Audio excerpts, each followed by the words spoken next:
The 23 on the front of the gate says it all. This is Michael Jordan's house. But that's about to change. On November 22nd, this legendary property, designed, built, and lived in by Michael Jordan for 19 years, will sell to the highest bidder. And we're giving you a chance to see it like never before.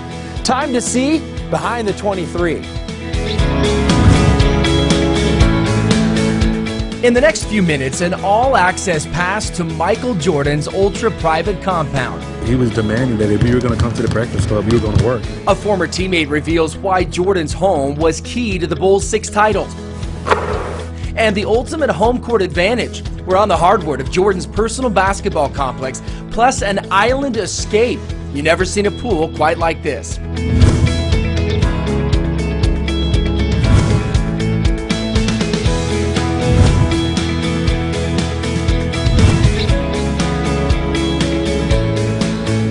With a home this big, where do you start?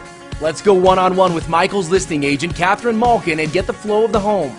It sort of lays out so that you have living space here, office space over there, dining and kitchen. We had to stop in the dining room and show you a table that simply puts this room on the map. The table was actually made for him, and it's called the Baghdad table, so it is actually set up like the city of Baghdad, like a map grid. And all of the furnishings stay with the home. They all stay. And every room perfectly captures the light, whether it's the floor-to-ceiling formal living room, the great room, a relaxing private corner, or the eye to the sky above the kitchen table. The kitchen, which was redone more recently, is really set up so that a chef can cook here, a family can cook here. Wonderful refrigerator, freezer, wine storage space, but also every appliance you could possibly want is here. Off the kitchen, step down into the great room lined with aquariums and this oversized sectional. As you'll see, this is one of several hangouts around the home that Michael designed for family and friends. When Jordan first built this home and moved in 1994, this was an indoor swimming pool. Now look at this space, 110-inch screen, great lounging area. You've got the bar over here, and then the walls on both sides of this room completely disappear with ease.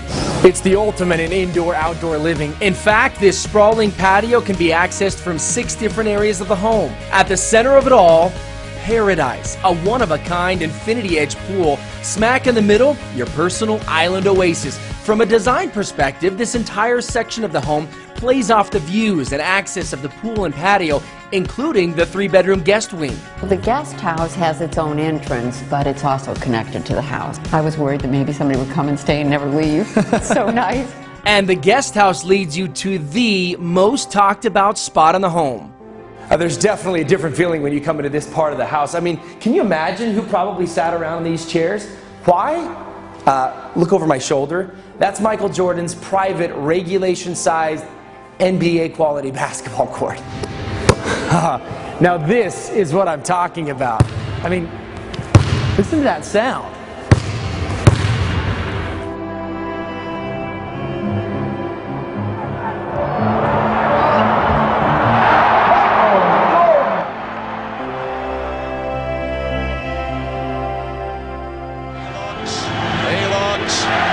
He gives to Jordan.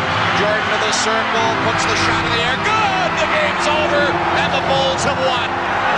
Jordan beat him at the buzzer with a jump shot in the circle, and Chicago. And that shot, you know what I'm talking about. Game 6, Utah Jazz over Brian Russell. I'm thinking there's a pretty good chance Jordan had already rehearsed for that exact moment right here. But title-clinching shots come with a price.